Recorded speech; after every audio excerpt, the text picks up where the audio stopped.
All right, ladies and gentlemen, we're breaking down the main event for this Saturday's pay-per-view, UFC 329, the headliner being Conor McGregor making his UFC return after 5 years without competing in the Octagon against his former foe, Max Blessed Holloway, the rematch that we've all been anticipating for. Now let's get to we're going to break down every bit of both of these men's careers leading up to this Saturday's rematch. And it can't be just their last five, just their UFC debuts. We got to do everything that ties these two gladiators to each other's careers, starting from the beginning. But first, let's look at the tail of the tape. So, ironically, Max has a 2-inch height advantage. Uh, Connor has oppositely the 5-inch reach advantage, not uncommon in Max Holloway's career. He is 3 years older to his opponent, Conor McGregor to Max Holloway, and he has the southpaw stance with that dangerous left-hand shot. And now let's go to what really makes this matchup more enticing. Well, first thing, let's show the backgrounds for both these fighters. Max Holloway trains at Technics Jiu-Jitsu, has been there since his UFC debut, and has still carried on 15 plus years since. And of course, the same can be applied to Conor McGregor with SPG Straight Blast Gym, Ireland. He's been there from his beginning of his UFC career, during his UFC career, and his next upcoming fight this Saturday. And yes, the first fight that took place, and I know what y'all are thinking, why is there a 4 age year gap between Conor and Max and there's only three? It's because Conor McGregor will turn 38 years old after his fight with Max Holloway this weekend. So they are basically 4 years apart. It's just Max is 3 years and multiple months. But ironically, Conor McGregor is 4 years older than his opponent. Max Holloway is 21 years old, just a child, fighting his sixth fight in the UFC, which we'll go through one by one. And then the the apparently it's weird that Conor gained an extra inch of reach since the first fight 13 years ago till today. So 74 today, 73 back then. And yes, Conor McGregor, here's the stats from the fights: 53 significant strikes to 23, 71 total landed strikes to 32. And these are your total strikes, not the significant strikes. Four takedowns landed for Conor McGregor, zero to Max, and he was 4 of 5, 80% on his takedown accuracy, but no submission attempts. And then here are the strikes: heavy to the head for McGregor, the distance 42 to 22, leg.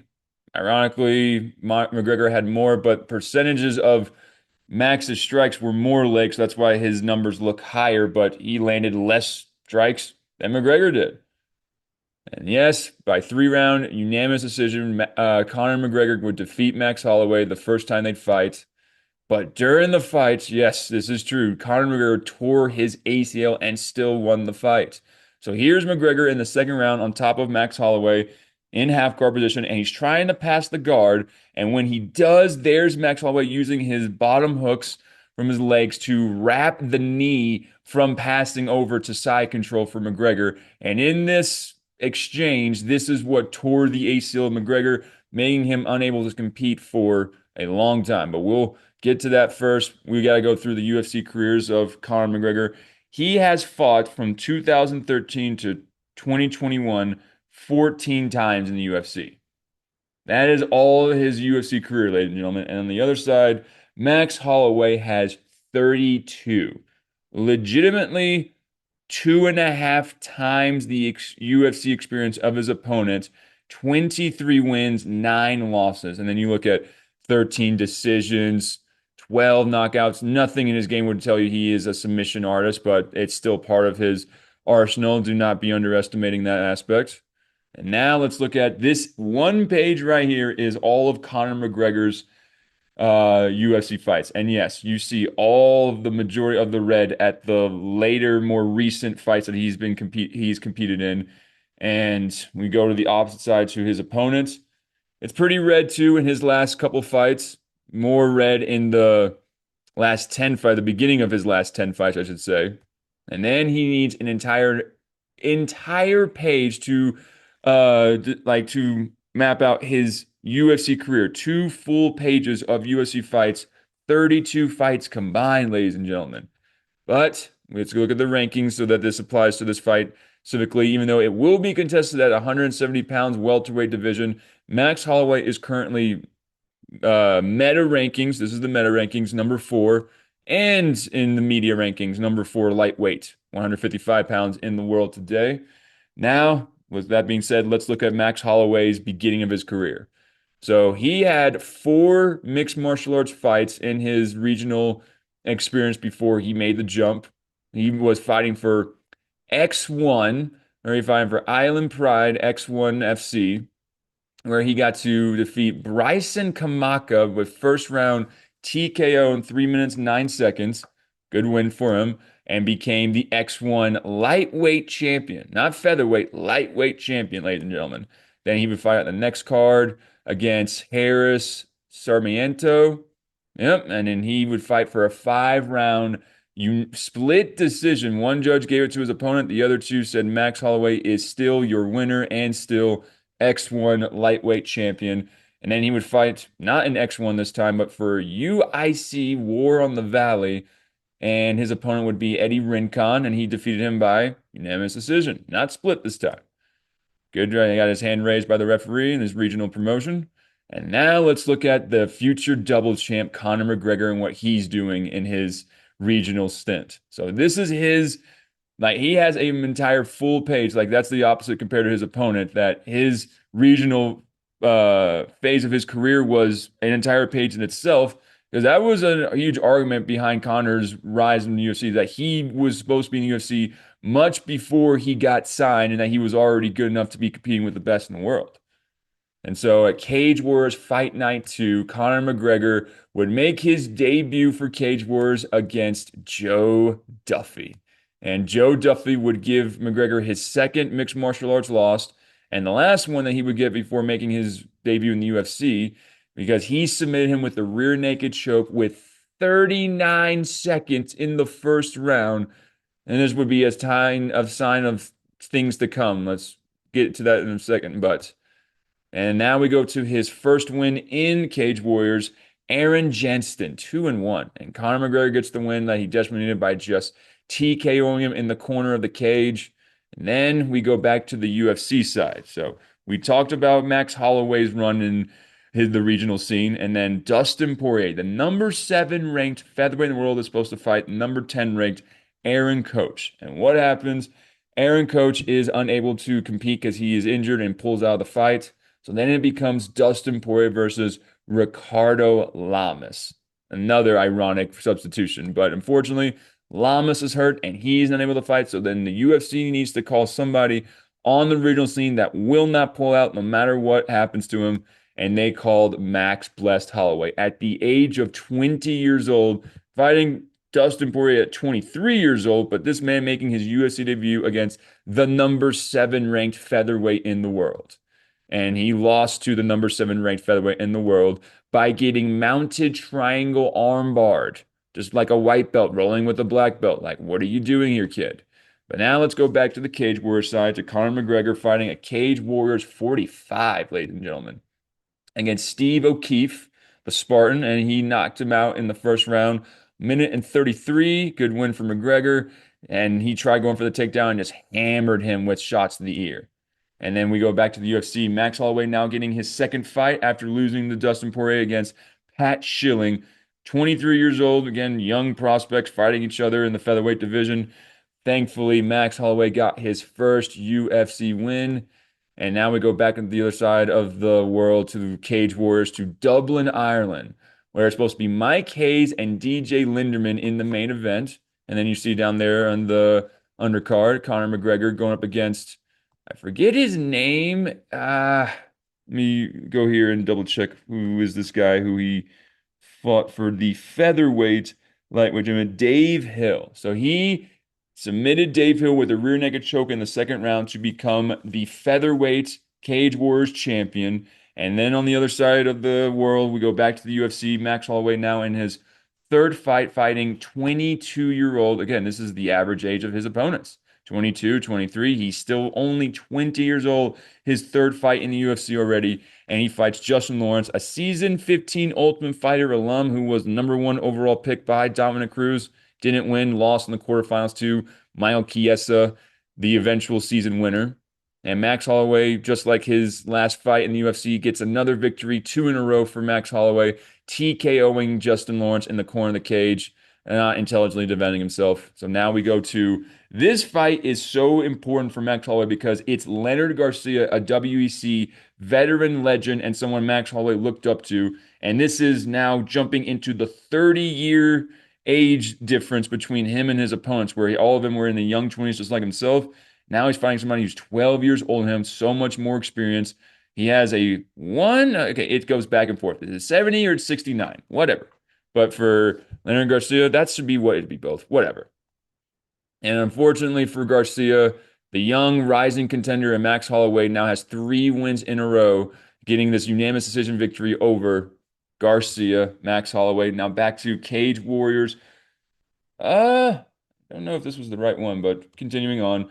This is now that's right. This happened at Cage Warriors 44, the event right before 45, the one we just highlighted for Conor McGregor. So Joe Duffy, the man that beat Conor McGregor last in Cage Warriors, fought for the lightweight championship for Cage Warriors against Ivan Mersada, and he would lose by fourth round guillotine choke. And Mersada would become the lightweight champion for Cage Warriors. But then he vacates the belt, moves on to another promotion. So now we have Cage Warriors again in Dublin, Cage Warriors 51. Conor McGregor, the featherweight Cage Warriors champion, is now going to have the opportunity to compete for the lightweight champion with it being vacated against Ivan Bushinger. And there it is, ladies and gentlemen. Conor McGregor would fulfill the prophecy that is future to come as well. He defeats Ivan to become the lightweight Cage Warriors champion by hitting with this left hook on the chin, unconscious. That's all she wrote. And that is why he has 2 weight class belts on his shoulders, featherweight and lightweight, a prophecy of what is to come. Yes, I said that already. But continuing on, that is when Conor McGregor, after that win to win his second division belt in Cage Warriors, got to make his signing UFC contract to bow, make his UFC debut against Marcus Brimage at the UFC on Fuel Fight Night in Stockholm, Sweden, I believe. And he's 24 years old, fighting 28-year-old Marcus Brimage, Ultimate Fighter, season 14 alum. Lost in the quarterfinals, but got to make a good run or a good stint in the UFC. We'll talk about it more. Conor McGregor with 1 minute and 7 seconds, 67 seconds is all it took. Round one TKO, UFC debut in the books. He just sent Marcus Brimage to the land of shadows and ghosts. And after that, he gets on the microphone with Kenny Florian as the post-fight interviewer. This is the moment that became so iconic. Dana, 50 G's, baby. And that is so many times, so many fighters making their debuts or making their first few fights get on the microphone and copy McGregor verbatim. This was the iconic moment that started it all. And now we go back to Max Holloway, where he would face Dennis Bermudez, the season 14, as we mentioned with Marcus Brimage, Ultimate Fighter finalist, would lose in the finale to Diego Brandao. And he would, unlike the finale, he would be victorious in this fight against Max Holloway. This was after Max had just built a 3-fight win streak against uh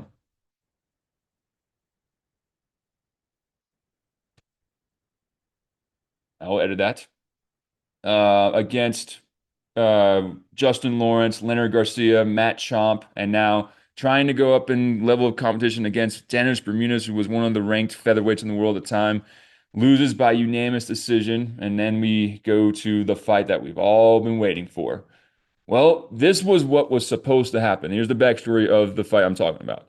Conor McGregor was supposed to fight Andy Ogle, a quarterfinalist for season 15 Ultimate Fighter, but before the fight took place in Boston, Massachusetts, fight night, first one in Fox Sports history, Conor McGregor versus Andy Ogle was scrapped because Ogle was injured, and Conor McGregor would then fight 21-year-old Max Holloway, who had already fought 5 times. This is now his sixth fight in the UFC, and this is McGregor's second fight. And actually, he loves to remind all of us that Max was already 6 fights in the UFC. This was his second. Again, is what it is, but this goes back to the likely type of opponent that Max faces young in their 20s type of opponent, and he's just turned 1 year old in the UFC and is now 21 years old, fighting his sixth fight. Unbelievable.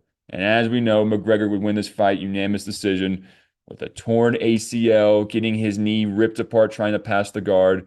And as he's injured, recovering from a torn ACL, Max Holloway tries to get back on the winning record or winning track with back-to-back losses to Dennis Bermudez and Conor McGregor. If he lost this fight to Will Chop, another 23-year-old similar opponent, that would have been his release papers and he would have been cut from the UFC. We never would have seen the featherweight BMF champion that Bless became. And thankfully, he won by second round TKO. Good job for the blessed one. He was curled up into a fetal position. That is not even close to intelligently defending yourself. And then he would follow that victory up with a fight against Andre Fili, 23 years old, another common opponent. And unlike all the other ones that I mentioned before, Andre Fili is still fighting in the UFC today. And that is back in this fight where he was making his UFC debut. 22 versus 23, and Max Holloway beat Andre Fili and his team alpha male's bread and butter. The guillotine choke wrapped it up almost like a darce, but that position right there is so excruciatingly painful. And then we get to Conor McGregor's return. He's healthy after two fights against his last opponent, and he's has fought two times and gotten back on the win column against Will Chomp and Andre Fili. McGregor's knee is now recovered, and he's fighting in a main event in UFC Dublin against Cole Miller. Unfortunately, he is not fighting Cole Miller because he had a hand injury and pulled out of the fight. And then it got replaced by the season 14 Ultimate Fighter winner, the man that defeated Dennis Bermudez, as we mentioned before, Diego Brandao. And that's the fight. A 27-year-old, 26-year-old, a whole year of McGregor's career taking off of him because he had to recover his knee and then returned into the octagon to face this Brazilian sniper who is a very first round heavy fighter. If he doesn't get you on the first round, then he's screwed. And that's not what happened in this fight because McGregor would win in his home country of Ireland, in Dublin, by sending him to the canvas, curled up in an uncomfortable position, unintelligently defending himself. McGregor TKOs him in the first round, and he gets on the microphone with Dan Hardy interviewing him, saying, "We're not here to take part, we're here to take over." And now let's get to the interesting part because back to the Cole Miller aspect of this fight card. So Cole Miller trains at American Top Team, right? You know who else trains at American Top Team? Dustin Poirier. And when Conor McGregor, and there's him with his teammates, Gunnar Nelson, there's Norman Park, there's Neil Seery next to him. Diego is right there, just like, yep, good sport. I love press conferences like this back in the day. So there's the context, there's the captions on the bottom. So Miller and they are from the same camp, and he pulled out of the fight, and he was out there, and you're trying to tell me that Dustin Poirier, top 10 guy, and Nick Lentz pulling up before the UFC would have heard, and yet nothing. They didn't campaign for this main event slot for one of the fastest selling, events in UFC fight night history. So that type of call out from McGregor, the genius he is what set up UFC 178, the main card pay-per-view, and the pay-per-view debut of Conor McGregor against Dustin Poirier. But before we get there, Max Holloway has to have his wow, we are now on 9 fights in the UFC, and he's still just 22 years old. And there's never going to be another 22-year-old MMA fighter who has that many fights in the UFC and is still just beginning his career. So Clay Collard, a younger fighter. I think this is the first time that Max is fighting someone younger than he is, ironically. And so as on paper, a better record. Max Holloway gets this win, absolutely as he should. Man, Clay Collard, a former PFL tournament title finalist, I believe. Third round TKO gave the back mount, and Max Holloway just pounding away, and the referee Dan Murgata stepped in, and that was all she wrote. And now we get to the UFC 178 main card. This was the fight that everyone was most interested in. Conor McGregor, who is now 3-0 in the UFC, has now become the number 9 ranked featherweight, facing up in competition, number 5 ranked featherweight, Dustin Poirier. And yes, he is a year older. I didn't realize that until right now. Conor McGregor win by first round TKO. 106 seconds is all it took for Conor to smash the temple, the soft tissue on the side of the head of Dustin Poirier. And Herb Dean said, I've seen enough. That's all it took. And Conor McGregor is now 4-0 in the UFC. And now let's go back to Max Holloway, who gets this win over Akira Corsani, someone who's in his 32 years, and another. I don't know, like I'm telling you, like Max and Connor are the Ultimate Fighter season 14 assassins. Like Akira Corsani, who lost in the semifinals to Dennis Bermudez, similar opponent. Max lost to Dennis, Akira lost to Dennis. They made this matchup, and Max wasn't going to lose to Akira. Not today, no sir. He sent him unconscious with his head leaning against the cage, and that is all it took for Max Holloway to get this win streak continuing on after he lost to Conor McGregor. Another win and another win.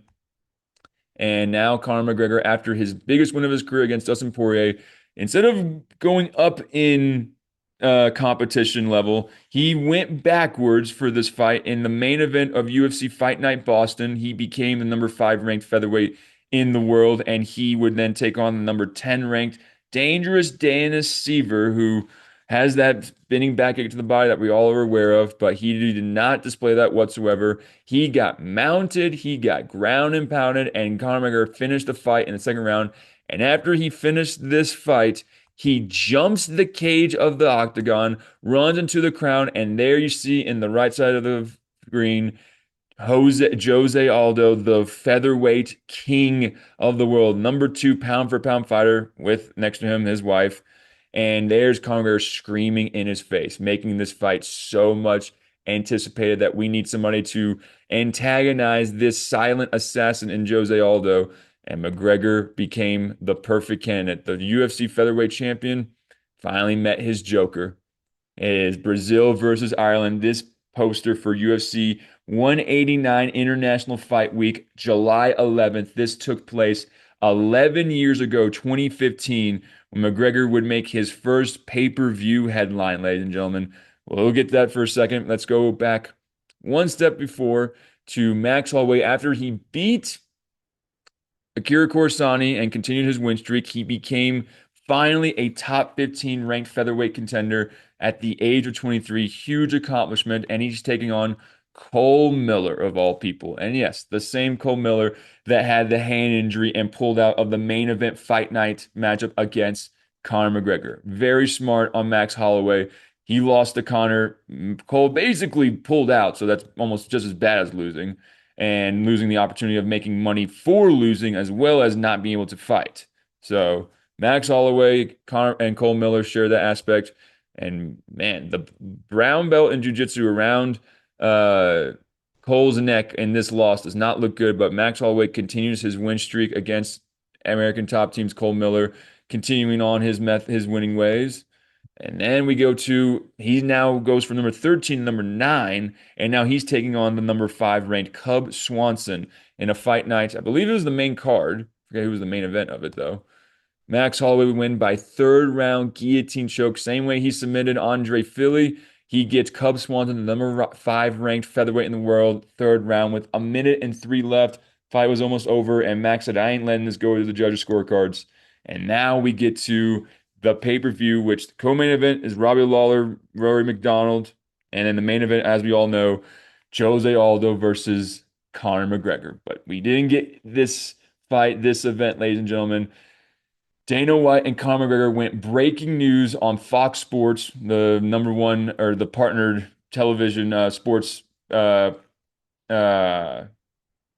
platform that was with UFC at the time.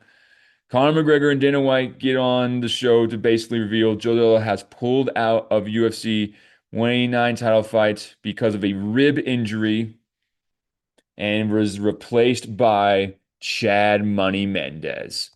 And then the event becomes Mendez versus McGregor, one of the greatest UFC pay-per-views of all time, mainly because this fight had so much chaos in the buildup of it, during it, and after it. But let's look at during it, ladies and gentlemen.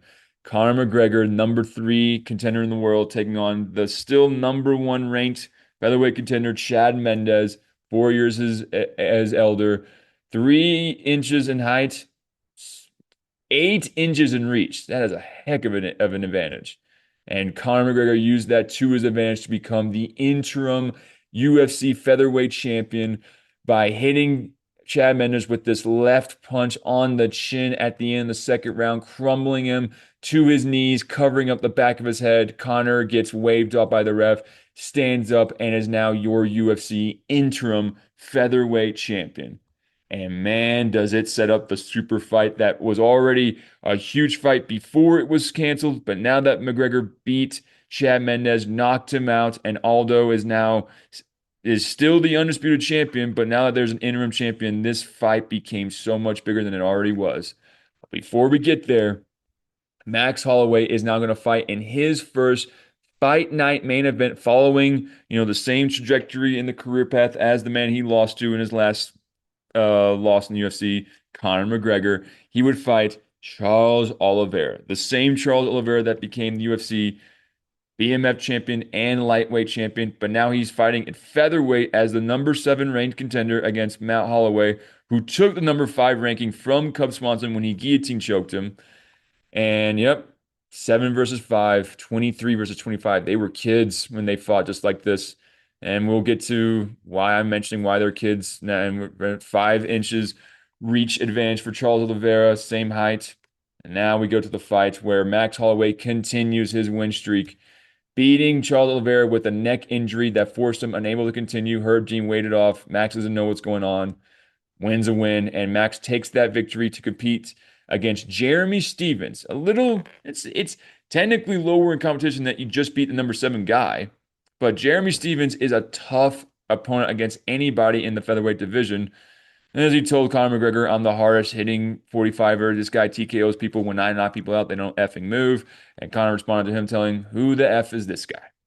So, and that is if I remember correctly, that is the uh, press conference that Jeremy was at for UFC 194, where McGregor is on the main event of this card and he's in the table with the rest of the fighters. And they asked Conor McGregor, who's the hardest hitting 145? Who's the biggest challenge and that you see around? And Jeremy goes, me, the hardest hitting 145er. And then Conor's like, who the is this guy? All right, but back to this fight. In unanimous decision, Max Holloway would defeat Jeremy Stephens, continuing his win streak. Hadn't lost a fight in. Trying to remember now that he has lost to McGregor, I believe 7 fights ago. Is that how many wins is now in a row? One, two, three, four, five, six, seven, 8. This is his 8th win in a row after losing back to back to Bermudez and McGregor. And now we go to the main event of this card. Max did a good job of fighting on the undercard prelims, but now it's the fight that we've all been anticipating. Undisputed champion, interim champion, McGregor Aldo, 27-29, 2 inches in height, 4 inches in reach. What's going to happen in this super fight? I'll tell you how it ended. McGregor is your undisputed featherweight and new champion because he hit Aldo with this punch in the first 10 seconds of the fight and sent him collapsing to the ground. John McCarthy is like, what am I watching? McGregor's like, is it over? It's over. And man, so after this fight, it became clear that Rafael dos Anjos, who is the lightweight champion, needs a fight to get his numbers up. McGregor just defeated the undefeated in the UFC for 10 plus years in mixed martial arts, Jose Aldo. So the UFC decides to give McGregor the same opportunity he had in Cage Warriors, a chance to move up a weight class to go 10 pounds up to the lightweight division to compete for the lightweight champion. But Dos Anjos had other plans. He broke his foot and pulled out of the main event of UFC 196. And with that being said, McGregor needed a new opponent. So who stepped up to the plate? Dana White looks over and says it's Nate Diaz that's going to fight Conor McGregor in the main event of UFC 196. It's on. This fight became so popular. I loved every minute of this pre-fight previews, post-fight video, everything about it. Conor McGregor, the featherweight champion, making this fight that was supposed to be at 155, 170 now, 168, 169. Nate Diaz, I think this is the first time that Conor has fought somebody that has a reach advantage over him and a height advantage. And this is obviously going up to weight classes. Nate Diaz has fought in welterweight before, former two-time title challenger and Rory McDonald, and he did lose that fight, but still, experience in a weight class division that Conor has never fought in. So what would happen in this fight, ladies and gentlemen? Nate Diaz shocked the world by submitting Conor McGregor in the second round with a rear naked choke, and he just said, "I'm not surprised, MFers." And then we're supposed to get the rematch of this shocking upset fight at the main event of UFC 200 International Fight Week 10 years ago, basically, from tomorrow. This was supposed to be the fight that happened 10 years ago. And unfortunately, Conor McGregor was having contract disputes and they canceled this bout for this event specifically. But then a month before UFC 200, UFC 199, Max Holloway is now number four in the world. Ricardo Lomas took his number five ranking, and this is obviously the same opponent that was supposed to fight Dustin Poirier in the first in Max Holloway's UFC debut. And because Lamas pulled out, we got to see Max Holloway get to make his debut at the age of 20 years old. And this fight, Max Holloway got to display why he is number four and ranked ahead of Ricardo.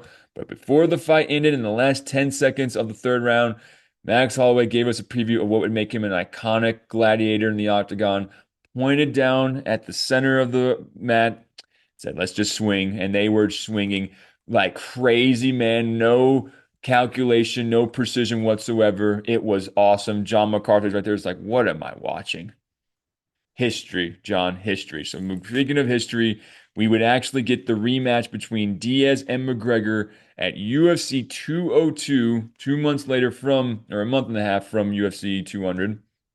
And McGregor is still the featherweight champion. Nate Diaz moved up, becoming the number four ranked lightweight contender, but this is still competed at 170 pounds. McGregor, same weight, 168 pounds.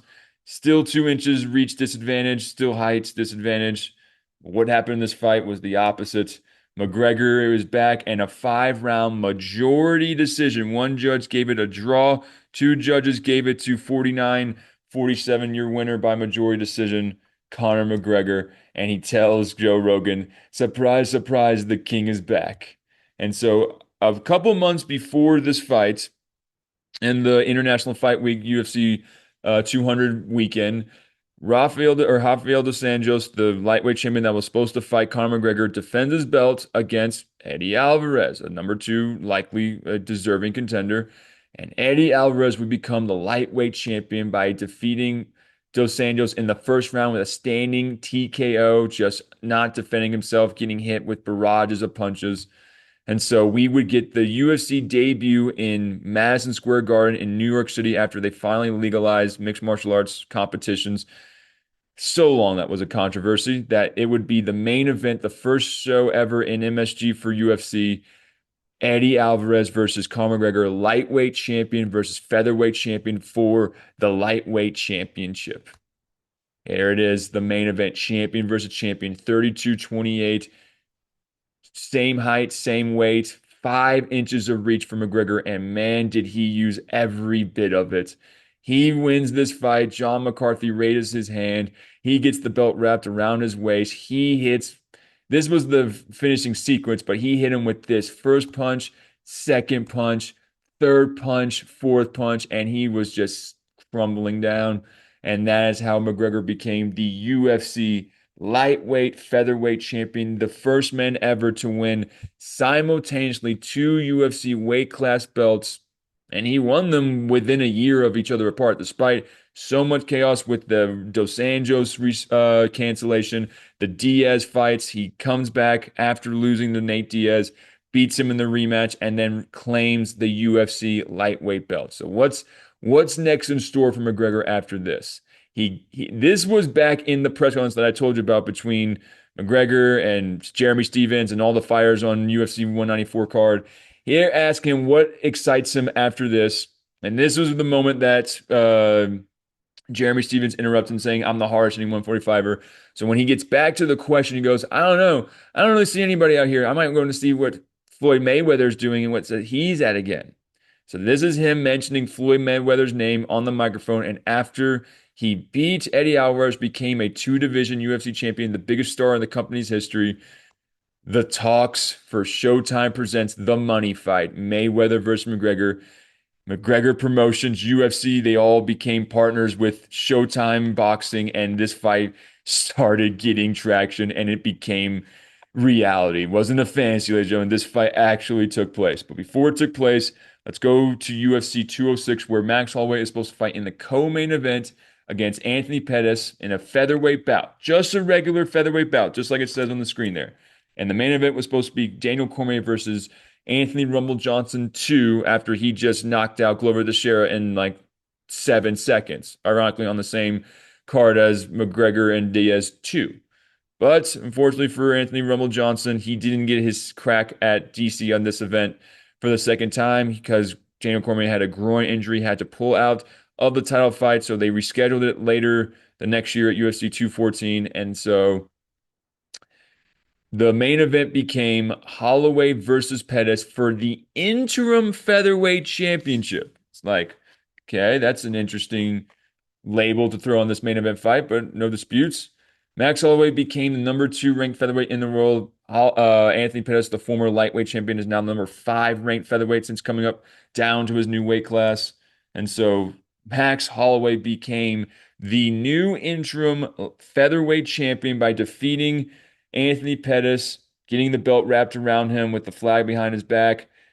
TKO'd Pettis, made him sit towards the cage. Referee pulled him off. That was it. Showtime was no time. And so this happened this was UFC 200, the card that was supposed to be the rematch for McGregor Diaz. It's canceled for counter disputes. Jose Aldo, after getting knocked out in 13 seconds by McGregor, is the number one ranked featherweight.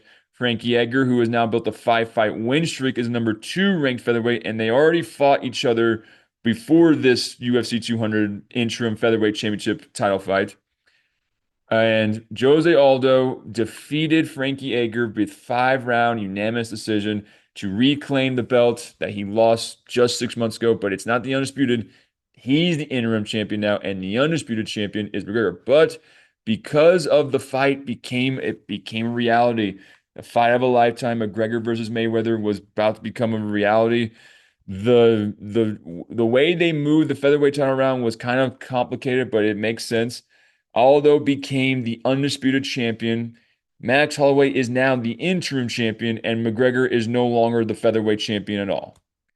And then we get to UFC 212, Jose Aldo versus Max Holloway for the undisputed championship, unifying the belt. This is Jose Aldo's chance to not lose 2 times in a row to an interim featherweight champion in Max Holloway, where he has a 4-inch height advantage. He has another reach advantage, even though he is the taller fighter. It's very common in his career.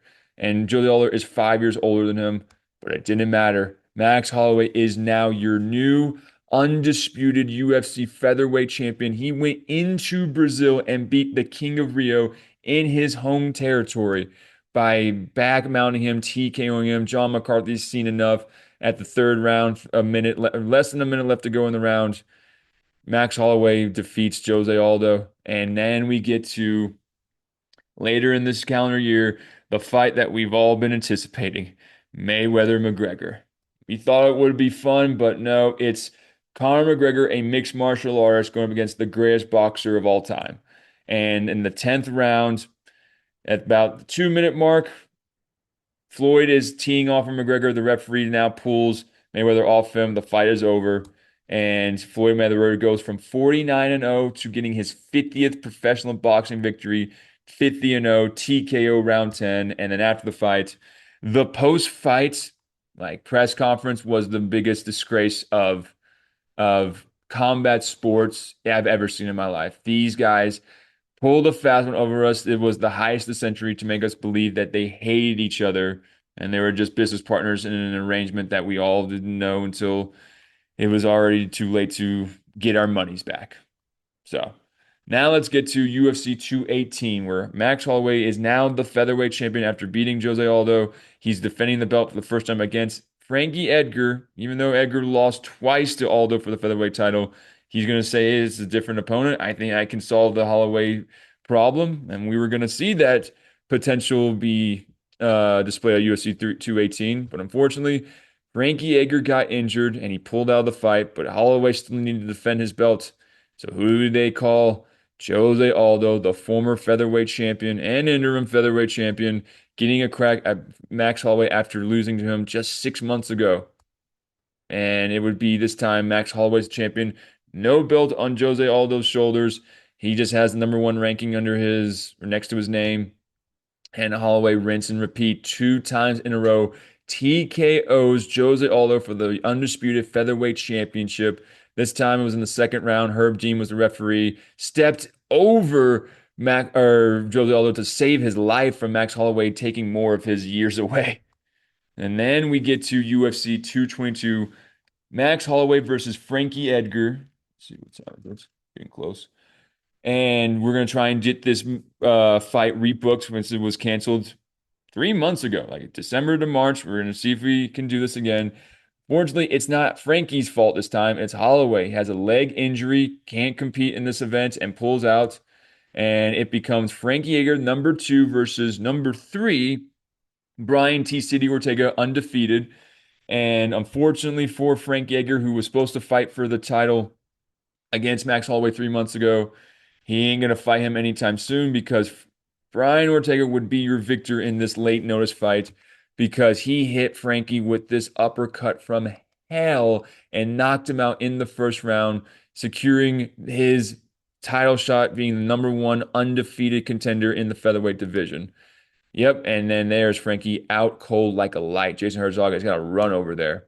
Now let's get to UFC 223. This is just a month after UFC 222, where Max Holloway pulled out with a leg injury, right? The main event is supposed to be the unification between Tony Ferguson and Khabib Nurmagomedov for the lightweight champion since uh, Conor McGregor has still not returned back to the Octagon since he left and went away to fight Floyd Mayweather in the boxing ring. So this happened a year before at UFC 216. Tony Ferguson fought Kevin Lee for the interim UFC lightweight title since McGregor was boxing. And Tony Ferguson, as the number two ranked fighter, became the interim champion by submitting Kevin Lee with a third round triangle choke, winning the belt. And then the fight between him and Khabib Nurmagomedov at 223 would get canceled because Tony Ferguson tripped over a cord backstage and destroyed his knee completely. He was unable to compete for this entire rest of this calendar year, I believe. No, he returned back later this year. Just remember that. Incredible. And then Khabib would then be announced to face the current featherweight champion of the world, Max Holloway, who yes pulled out of his fight against Brian Ortega a month ago, but he's like, I'm back, I'm healthy. This is what the best do. This is Dana White in the middle saying, what do you do about this? It's like we got the lightweight champion, or the man that should be the lightweight champion, the featherweight champion. This is how we do things. But before this fight or the fight on this Saturday take place, here is an incident that took place between Khabib Nurmagomedov and Artem Lobov. Artem Lobov is the friend of Conor McGregor, training partner at Straight Blast Gym, Ultimate Fighter Season 22 finalist on Conor McGregor's coached season. And there's Khabib holding the back of his neck, backstage, at the hotel of this fight week in Brooklyn, New York. And this did not sit well with Conor. This was Khabib attacking one of Conor McGregor's training partners. And so what would Conor do to respond? He found the bus. This is the Friday before the Saturday night's pay-per-view event. He finds the bus that Khabib Nurmagomedov and all the other fighters are in to travel to their next event. And he grabs a dolly. Yes, that is a dolly. And throws it at the bus window. And then runs away with his posse of random people. I don't even know who these guys are. And look at him just running away, spinning around the cylinder of the backstage garage area. And then we see, there's the left side, Conor running. There's the middle, Michael Chiesa with a split cut in his forehead. And there's Khabib Nurmagomedov, just like, what is going on? And so there's Reed Harris, one of the VPs for UFC, calling Dana. It's like, Conor McGregor just attacked the bus. Yes, he is just telling the president of the UFC that the biggest star in the company just committed a crime, a very big one. And there's Habib is always like, just tell me where, Connor. Just tell me where. Send me location. Don't have to do all of this. And then it's time to get back to seriousness, ladies and gentlemen. And everyone's like, what's going to happen? And then breaking news. We're asking like Dana White, like, what's happening? He's like, he's going to jail. He is going to jail. There's Ali Abdelaziz right there. It's like asking Dana, like, what's going to happen? It's like, Conor McGregor will be arrested. And that is exactly what happened. Conor McGregor was processed and booked accordingly. And this would not be the end of this rivalry whatsoever. Max Holloway would now, unfortunately, this wasn't the end of this debacle for this weekend for Brooklyn, New York, UFC 223. Max Holloway is ruled by the New York State Athletic Commission that he cannot cut weight safely, so he is unable to compete in the main event against Khabib Nurmagomedov for the vacant UFC lightweight title. So who do they call? Al Iaquinta, because he was already on the card and he was supposed to fight the Irish Dragon Paul Felder, and then because of Max Holloway's weight cutting issues, they don't give Paul Felder a fight. They bump him off the card. They bump up Al Iaquinta to the main event to fight for the vacant lightweight championship against Khabib Nurmagomedov.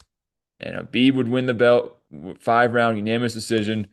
And with that, Conor McGregor is stripped because of his case, getting arrested, going to court, doing his sentence or his community service. The sentence is what the judge gave him. But was this enough to take his ability away to fight for UFC title? Of course not. It then became announced UFC 229, the new lightweight champion Khabib Nurmagomedov, the former featherweight lightweight champion Conor McGregor, the biggest fight in UFC history. But before we get to there, we got to go to UFC 226, International Fight Week. We got to get the rescheduled fight that was supposed to take place earlier. Well, it was supposed to be Max Holloway versus Frankie, but because Holloway pulled out and Ortega filled his spot, he knocked out Frankie, and now we have this fight. But we wouldn't have this fight at this event either, ladies and gentlemen, because Max Holloway was experiencing concussion-like symptoms the week of this fight, bumping the co-main event of International Fight Week off the card. 2 title fights became 1 title fight, and this fight would get rescheduled later in the year. Before we get there, we go now UFC 229, Conor McGregor versus Khabib Nurmagomedov. Take 1 second, let me check something on my phone. Number one contender, even though he hasn't competed in almost 2 years, against the now current undisputed champion. There's a lot of things you dispute about it. But what we can't dispute is no one got their hand raised, but this is all that we got about who's the winner and loser. Khabib Nurmagomedov face cranks Conor McGregor in the 4th round of the championship fight, and he gets off of him and points straight at Conor McGregor's corner as Conor is sitting in the like close to the cage with his back towards the pad, and he just is disappointed. And instead of being illuminated and filled with joy, Khabib Nurmagomedov is pointing at the corner of Conor McGregor because of all the tension and hostility between the teams and the camps. He takes his mouthpiece out, throws it at the corner. Then the people, the security in the cage, are trying to hold Khabib back. They are unsuccessful. Khabib jumps the cage, puts his feet together like he is legitimately the eagle, and attacks Dylan Dennis, the blonde hair, white shirted cornerman for Conor McGregor's team. And then you see Khabib there being held by the police and the state troopers and the sheriff department. Like, this is so crazy. And then we get back to the cage where you see one of Khabib's training partners is being held back by Herb Dean and another referee inside the cage, right? And then behind the man wearing the maroon jacket in the cage, you see the blue UFC glove. That's Conor McGregor, right? That man is trying to attack Conor McGregor, and Herb Dean and other officials are trying to hold him back. And it gets even crazier because then you see Conor's head is still right there in the middle of all this inside the cage. And then right above him, you see one of Khabib Nurmagomedov's training partners, cornermen, jumping the cage because security is blocking off any entrance into the octagon from the door side between the cage doors. So in order for the cornermen to get into the cage, they have to hop the fence like they're children. And yes, he's hopping it over. And then there's another man with the red shirt. So this man is one of Habib's friends, not wearing a cornerman shirt. It's literally not a cornerman. And he hopped the cage, and there he is inside the octagon, right behind McGregor, where McGregor has no idea he's behind him. And now he's in an altercation fighting for his life against a man who is wearing a random red shirt who happens to be Habib Nurmagomedov's friend. And so there's just pandemonium, chaos going in every direction. The governor is in the building, as Dana White likes to remind us. And now that we got a little bit of a whole everything, we got people separated, we got action, paused. Dana is now in the cage holding Conor back, saying, Conor, calm down. There's Islam Makhachev and Habib Nurmagomedov on the other side of the cage saying, Habib, calm down.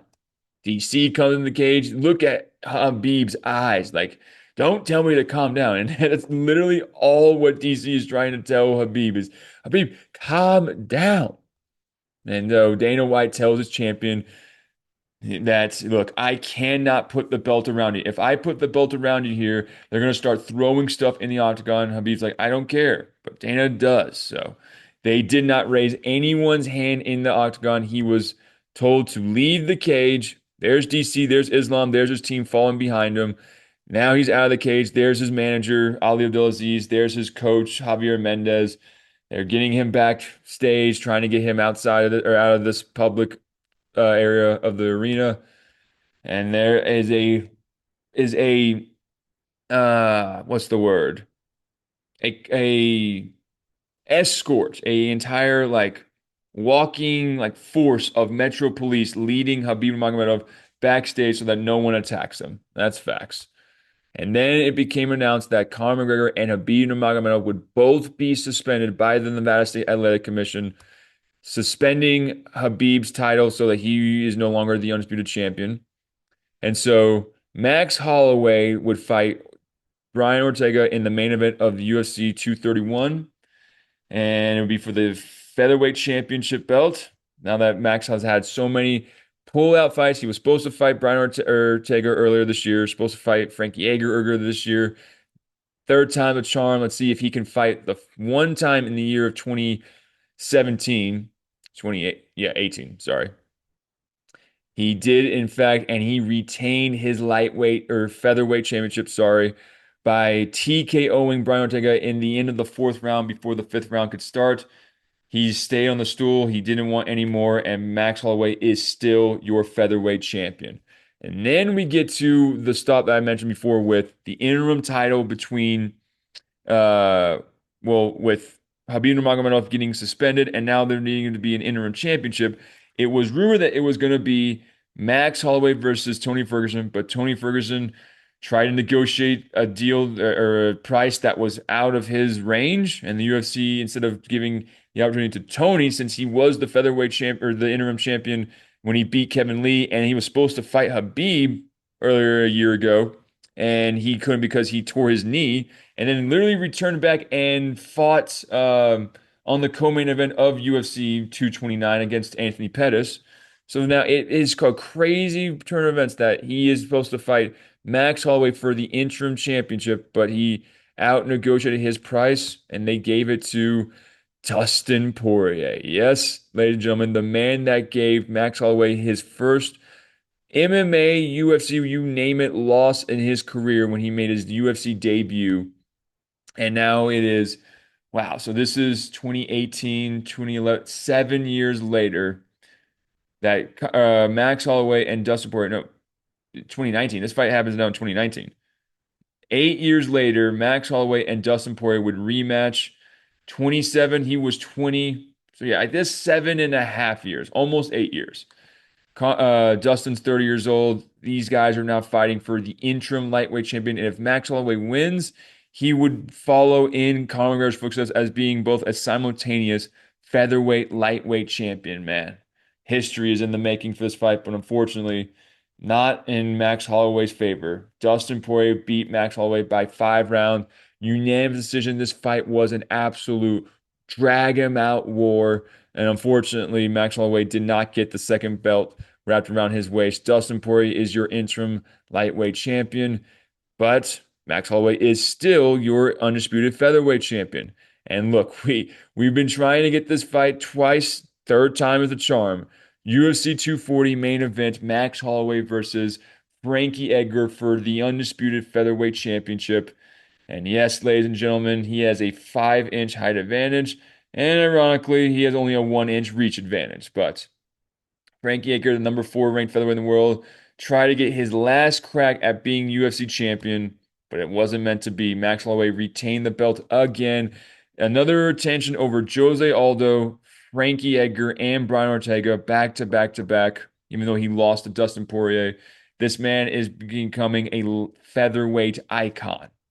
But he would fight his toughest test, a man that would become the blessed man's kryptonite, Alexander the Great Volkanovski. The co-main event for UFC 245, Holloway would defend the belt against Volkanovski, and it would be a very similar, like, tail to tape on paper that he just fought against Frankie Edgar, but just a slightly more reach advantage for Alexander Volkanovski. Nothing uncommon for Max Holloway. And this time, Max Holloway was hearing and knew, not and still. 5-round unanimous decision. Volkanovski becomes your new undisputed UFC featherweight champion. And then, so this fight between Volkanovski and Holloway happened in December. A month later at UFC 246, McGregor would make his return, 170 pounds.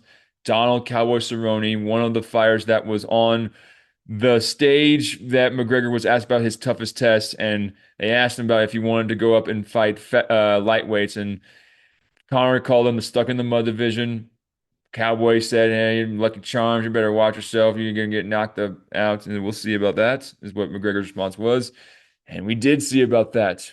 Almost 4 years later, the main event of UFC 246, no title on the line, no BMF belt. It's literally Conor McGregor is the biggest star in the sport, and whatever fight card he's on, he main events, and everyone thanks him.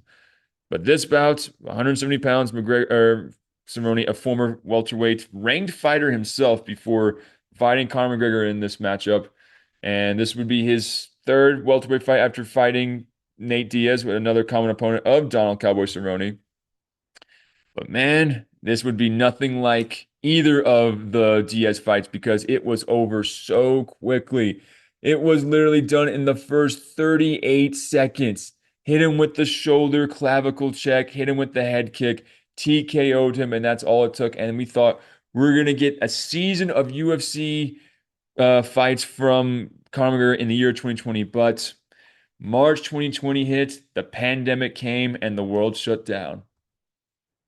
And then became an idea. Fight Island was UFC President Dana White's idea to get out of this, stint of doing the same events in the same arena week after week. We moved from Jacksonville, Florida to Abu Dhabi Fight Island. Yes, this was the original idea. Let's do it on the side of a beach. No, let's do it inside an arena. And let's do UFC 251, the first event to take place on Fight Island. And ironically, the same date of the event that will take place this weekend for UFC 329. So at UFC 251, the rematch for Max Holloway and Volkanovski for the featherweight title. This time, it wasn't a unanimous decision. It was a split decision. A lot of us thought Max Holloway got robbed. He won the first 3 rounds. Volkanovski did a good job of not losing the last two, but the third round became controversial, and it was a split decision in your favor for Alex Volkanovski and still your featherweight champion. So then we get to a few months later, Max Holloway, who is still the ranked number 1 contender in the featherweight division, against number 6 contender, Calvin Kattar. Man, this fight was a clinical textbook example of beating your opponent into a bloody pulp and not getting the finish. Max Holloway proved that he's the best boxer in the UFC. This is the fight where he made a claim. And now we go to Conor McGregor versus Dustin Poirier 2. How did this fight become a thing? So obviously it's the rematch from the first fight that happened 7 years ago. This is 2021. This is the first fight happened in 2014. So yeah, we get to 257. Dustin Poirier just beat Dan Hooker after losing the undisputed light heavyweight or lightweight championship fight to Khabib Nurmagomedov. Conor McGregor needs to fight somebody to get Khabib Nurmagomedov to return back after he retired, defending the belt against Justin Gaethje, submitting him with the second round triangle choke and then stepping away from the sport after his father passed away. Dana White was adamant on saying, I'm going to get Khabib to come back. And this was the fight that was in the works to make that possible because if McGregor, after being out for all this time, comes back, and this was a lightweight fight. This was the last time Conor McGregor weighed in at 155 pounds because this was trying to get the rematch super fight again between McGregor and Khabib, this time no altercation afterwards. And for Dustin, if he beats Conor, it puts him right back in title contention and gets to avenge the loss from earlier in his career. And unfortunately for Conor McGregor, it was Dustin Poirier's time. He got hit with this right hook that sent him backwards, back towards the cage, and then he just finished him. Herb Dean said, I've seen enough. And that's him with his hand on the temple of his head. Very similar to how he smashed the temple of his opponent 7 years ago. But now we get to we're 1-1, right? McGregor knocked out Poirier. Poirier knocked out McGregor. Instead of Dustin Poirier going for, he's the number one ranked lightweight contender now that Khabib's retired and the belt is vacated. He had the chance to go and fight for the vacant lightweight title. Instead, I'm going to make more money than three title fights combined by fighting McGregor in a trilogy bout in the main event of UFC 264, July 11th, same date that McGregor is going to be returning to the Octagon this Saturday. And this is, yes, ladies and gentlemen, the last time we saw McGregor compete in the Octagon. This is his 14th fight in the UFC. And unfortunately, that is where he broke his tibula fibula. Going backwards, there's his face reacting to it, and the behind his leg, what is why he's making this face, why it makes complete sense. And he sits down. Herb Dean waves this fight off. He's sitting on his butt in the corner of the octagon. Dustin Poirier gets his hand raised, as we see in the other corner. Conor McGregor sitting down, and we wouldn't see him again for 5 more years, ladies and gentlemen. But now let's go back to the man who was the uncrowned featherweight champion after he lost a split decision to Alex Volkanovski. He then beats, as we remember, Calvin Kattar in that one-sided five-round beatdown. So now he's still number one ranked featherweight, taking on the number three ranked featherweight, Yair Rodriguez. And man, this fight was so back and forth. They put this fight in the Apex. Never put Max Holloway in an Apex event ever again. Just don't ever do it. This fight should have been in front of a crowd of people, and this fight was a war. It was back and forth, but Max Holloway proved he is the better number one ranked fighter than Yair Rodriguez. And this fight would get him his opportunity to fight for the featherweight title again eventually. So this is supposed to be the pay-per-view for UFC 274 between Alex Volkanovski and Max Holloway 3, the trilogy. But unfortunately, or 272, sorry, 272 is supposed to be in Las Vegas, Nevada, March 5th.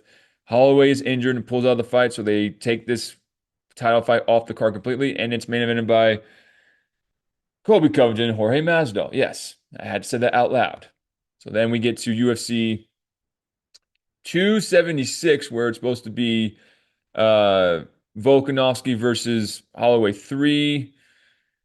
And yep, this is the trilogy. This is the co-main event of International Fight Week. Another International Fight Week platform for the blessed one. And Max Holloway, number one ranked still, the champion. And this time it's not a close decision. It's not a split decision. It is a one-sided 50-45 unanimous decision for the reigning defending undisputed featherweight champion Alex Volkanovski, who just defeated Max Holloway for the third time.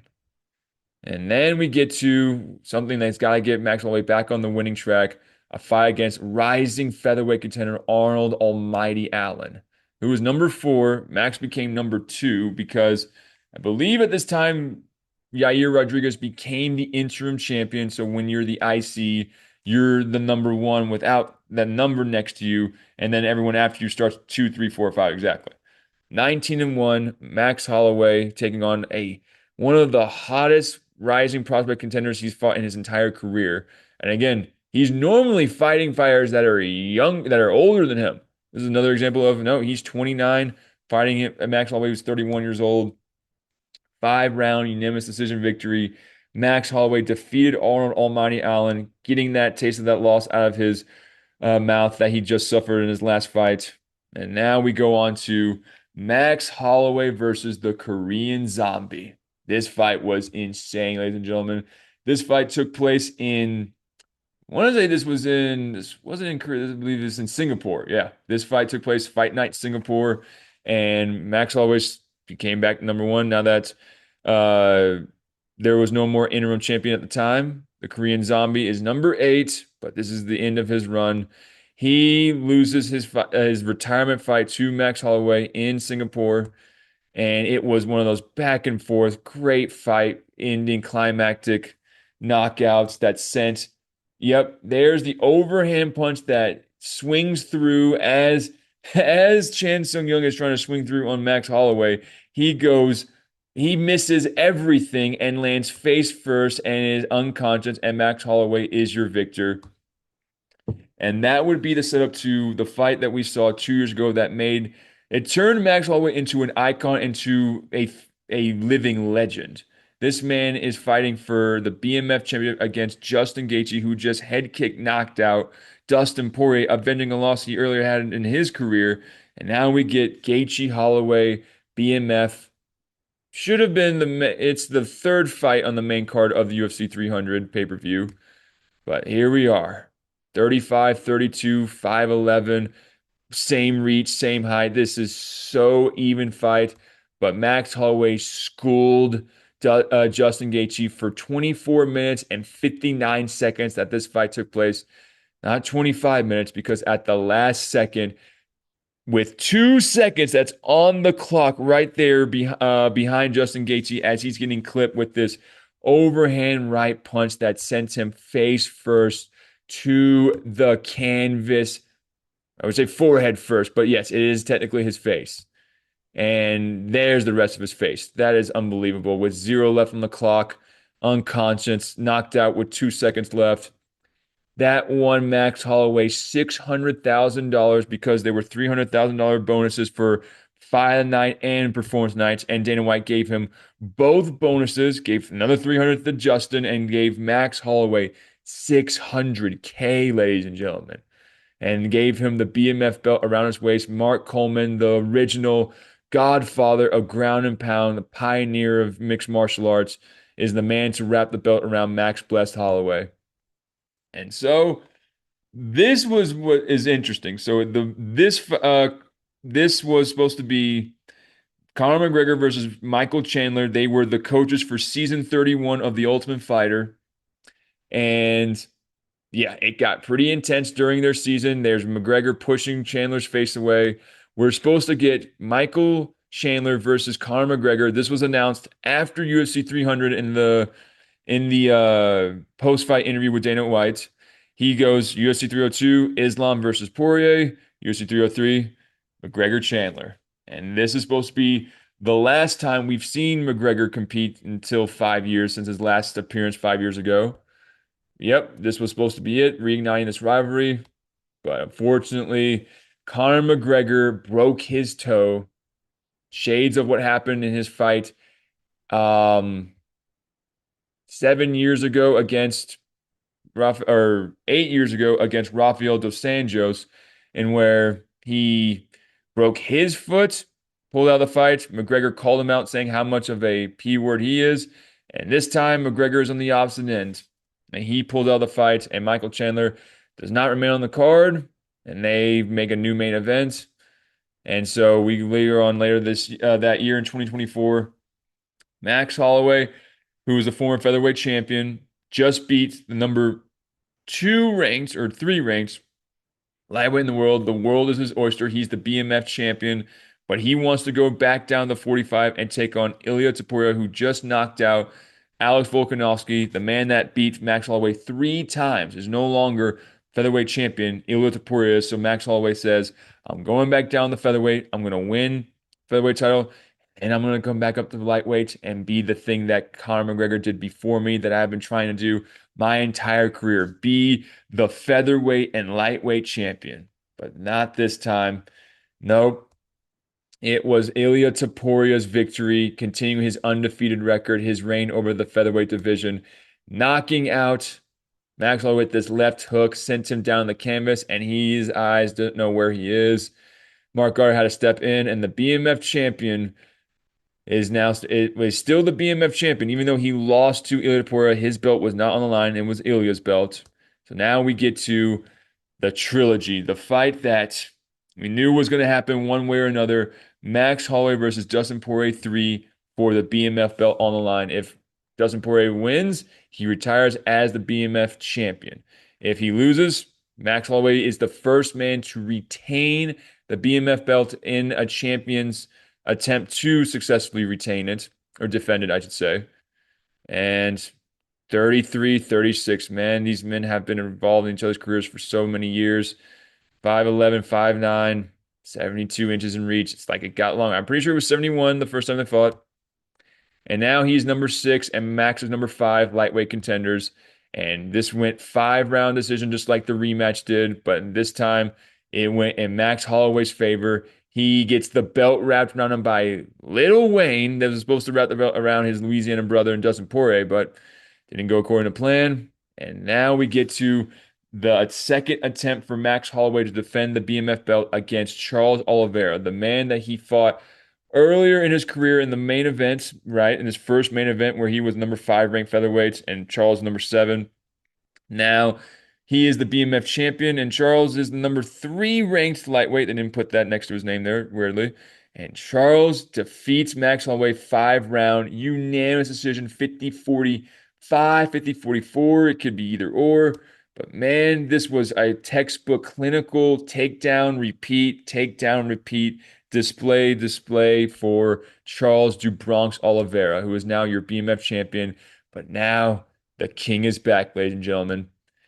Conor McGregor versus Max Holloway 2. That fight between Holloway and Oliveira 2 took place earlier this year in March, and 4 months later in July 11th, 2026. McGregor Holloway will do it again. And I'm going to go. And the reason that they're doing this is because back then, Conor McGregor had his eye on Max Holloway because this is him watching Max Holloway in his Apex fight against Yair Rodriguez in November 2021.